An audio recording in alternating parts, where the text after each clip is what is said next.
राजनीतिक सत्ता जब तक हम हासिल नहीं करेंगे तब तक हमको कहीं सफलता मिलने वाली नहीं है। इसलिए राजनीतिक सत्ता हासिल करने के लिए मानवर साहब ने 14 अप्रैल सन 1984 में एक पार्टी का गठन किया जिसका नाम है बहुजन समाज पार्टी। बहुजन समाज पार्टी का गठन करने के बाद आपको मानवर साहब ने इस प्रदेश में 4 बार मुख्यमंत्री बना करके आपको हुक्मरान बनाने का काम किया। मानवर साहब कहते थे उस समय राजनीतिक पूंजी जिसको हम कहते हैं, उन्होंने कहा कि यह गुरुकिल्ली है, राजनीतिक सत्ता एक गुरुकिल्ली है, इसको हम प्रारंभ करेंगे। मानवर साहब सबसे पहले जागरूक प्रदेश के बारे में प्रयास किया कि महाराष्ट्र में यह आंदोलन चलाया जाएगा। महाराष्ट्र में जब आंदोलन चलाने का प्रयास किया, महाराष्ट्र के लोगों ने देखा बाबा मानवर साहब ने कि महाराष्ट्र के लोग सिर्फ और सिर्फ गांधी के विचारों को कॉपी करने में लगे हुए थे, बाबा साहब के विचार को कॉपी नहीं कर पा रहे हैं, बाबा साहब के विचार को आगे नहीं बढ़ा पा रहे हैं। बाबा साहब जब इतना देखने के बाद मानवर साहब ने देखा कि लोग ये सोचते हैं कि अगर गांधी के विचारधारा को हम पालन करेंगे, गांधी के चरणों में रहेंगे, तो हम मंत्री विधायक बन करके अपना कम से कम अपना काम हम सिद्ध कर सकते हैं। लेकिन बाबा साहब के अथक मानवर साहब के अथक प्रयास के बाद बाबा साहब को फिर से प्रसारित करना है, बाबा साहब को घर घर पहुंचाना है। मानवर साहब फिर मुंबई पहुंचते हैं और बात सन 1994 की, वहां जब आंदोलन किया गया, एक यूनिवर्सिटी का मामला था। सन 1979 में मराठा यूनिवर्सिटी के नाम को बाबा साहब डॉक्टर भीमराव अंबेडकर यूनिवर्सिटी कराने का मामला आया तो लोग आंदोलन कर रहे थे। महाराष्ट्र में कांग्रेस की सरकार थी, उस समय शरद पवार वहां के मुख्यमंत्री हुआ करते थे, कांग्रेस से शरद पवार वहां मुख्यमंत्री थे।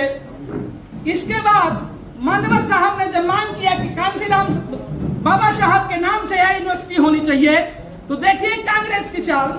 मानवर साहब को इस आंदोलन को रोकने के लिए मांग हो रही है मुंबई में, लेकिन 1991 में थोड़ा सा मैं भूल रहा हूं, उस समय में जब मांग हो रही थी मुंबई में कि मुंबई में बाबा साहब डॉक्टर भीमराव अंबेडकर के नाम से एक यूनिवर्सिटी बनाई जाए, कांग्रेस वालों ने इनको दबाने के लिए, इनके आंदोलन को दबाने के लिए उन्होंने एक नई चाल चली। और उस समय यहाँ उत्तर प्रदेश में नारायण दत्त तिवारी, एनडी तिवारी मुख्यमंत्री थे कांग्रेस के, उनके शासनकाल में लखनऊ में एक यूनिवर्सिटी का घोषणा किया कि लखनऊ में एक सेंट्रल यूनिवर्सिटी बाबा साहब के नाम से बनाई जाएगी।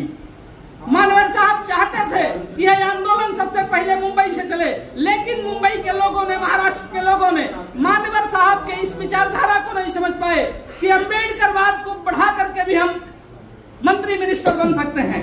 तो बाबा साहब को पुनः इन्होंने स्थापित करने का काम, स्थापित घर घर पहुंचाने का काम किया और लोगों को समझाया कि आप जो गांधीवाद की बात करते हैं, गांधीवाद को नहीं, आप अम्बेडकरवाद को, बाबा साहब का नाम भी लेकर के आप अच्छे अच्छे मंत्री मिनिस्टर बन सकते हैं। बाबा साहब को घर घर पहुंचाने वाले मानवर कांशीराम साहब ने जब पार्टी का स्थापना किया, बाबा साहब के सबसे पहले जब बाबा साहब के नाम पर लोगों को समझाया कि बाबा साहब का नाम लेकर के भी आप मंत्री विधायक बन सकते हैं, जब हमारे 4 बार हम सत्ता में रहे, तो आज ये दौर है। एक दौर वो था कि जो लोग सोचते थे कि सिर्फ और सिर्फ गांधी का नाम लेकर के मंत्री विधायक बना जा सकता है, उस दौर को गलत साबित किया मानवर कांशीराम साहब ने। आज एक दौर है कि कोई भी ऐसा दल नहीं है जो बाबा साहब का नाम लेने पर मजबूर नहीं है। अगर कोई भी दल बाबा साहब का नाम लेने पर मजबूर हुआ तो सिर्फ और सिर्फ किसी और की देन नहीं, सिर्फ और सिर्फ उसके पीछे एक शख्स है जिनका नाम है मानवर कांशीराम। मानवर कांशीराम साहब का सबसे बड़ा आंदोलन बाबा साहब ने आर्टिकल 340 में सबसे पहले पिछड़े वर्ग के लोगों के लिए आरक्षण का प्राविधान किया। जब पिछड़े वर्ग के लोगों के आरक्षण का प्राविधान किया, जिसके आधार पर 1989 में एक आयोग बना, मंडल कमीशन ने अपने रिपोर्ट में यह बात कही, ओबीसी को उनकी संख्या के अनुपात में आरक्षण देना है। इस आधार पर ओबीसी को आरक्षण मिलना शुरू हुआ। मानवर साहब ने एक आंदोलन चलाया 1990 में। 15 सितंबर 1990 में गाजीपुर इस बात का प्रमाण है। 15 सितंबर 1990 में जब मान्यवर साहब ने यह आंदोलन चलाया, मंडल कमीशन लागू करो वरना कुर्सी खाली करो, पूरे प्रदेश में, पूरे देश में जिला मुख्यालयों पर बहुजन समाज पार्टी के DS4 के बाम शेख के लोगों ने मंडल कमीशन लागू करो, अपने ओबीसी भाइयों के आरक्षण को लागू कराने के उद्देश्य को जब लेकर के धरना पर बैठे, गाजीपुर इस बात का प्रमाण है। मोहम्मदाबाद विधानसभा के जोगा मुशाहिद गांव में अनुसूचित जाति के 4 बच्चों को सवर्ण मानसिकता, मानवादी मानसिकता के लोगों ने जान से मारकर हत्या कर दिया। ये आरक्षण की मांग करते हैं और उनके याद में आप बहुजन समाज पार्टी कार्यालय के जस्ट बगल में, आजकल मेडिकल कॉलेज के जस्ट बगल में एक बढ़िया सा स्मृति स्तंभ बना हुआ है। 15 सितंबर 1990 की घटना है।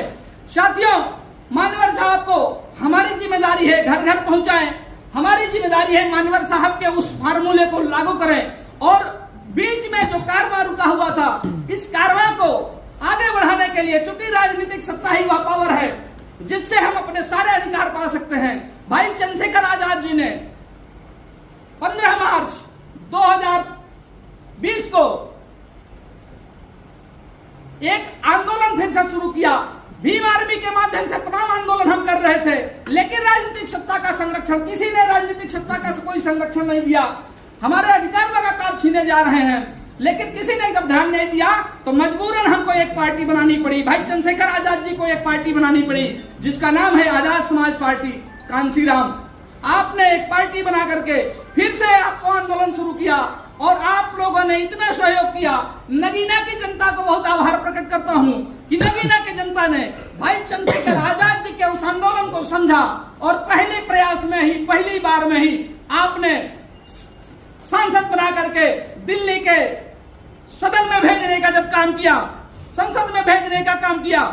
आप देख रहे होंगे कोई ऐसा प्रकरण नहीं है अपने लोगों का जो भाई चंद्रशेखर आजाद जी संसद में नहीं उठाते हैं। इस तरह से अगर हमारा एक सांसद 131 सुरक्षित सांसदों में से सिर्फ एक सांसद अगर अपनी आवाज उठाने को वहां आवाज उठा रहा है, बाकी लोग क्यों नहीं उठा रहे हैं, उसके पीछे बहुत बड़ा एक साजिश है जिसको पूना पैक्ट कहा जाता है। पूना पैक्ट को पढ़ना पड़ेगा आपको, तो पूना पैक्ट पढ़िए और अपने ग्राम प्रधान से लेकर के जिला पंचायत और विधायक तक तय करिए कि अगर वो विधायक किसी भी दल का है, अगर आपकी बात नहीं सुनता है, ग्राम प्रधान किसी भी पार्टी से ताल्लुक रखता है, कोई मतलब नहीं, लेकिन अगर सुरक्षित सीट से जीत करके आपकी बात नहीं करता तो वो आपका विधायक या आपका प्रधान या आपका जिला पंचायत नहीं है। बहुत सारी बहुत लंबी बातें हो सकती हैं, बोलने को बहुत कुछ बोला जा सकता है बाबा साहब के बारे में, मान्यवर साहब के बारे में। जितना आप रोज पढ़ेंगे तब आप जो है बोल पाएंगे। मैं आपसे निवेदन करूंगा कि बाबा साहब, मान्यवर साहब को सच्ची श्रद्धांजलि यही होगी कि बाबा साहब और मान्यवर साहब के मिशन को आगे बढ़ाने का काम करिए। इन्हीं सब चंद शब्दों के साथ अपनी बाणी को विराम दूंगा। जय भीम, जय मंडल।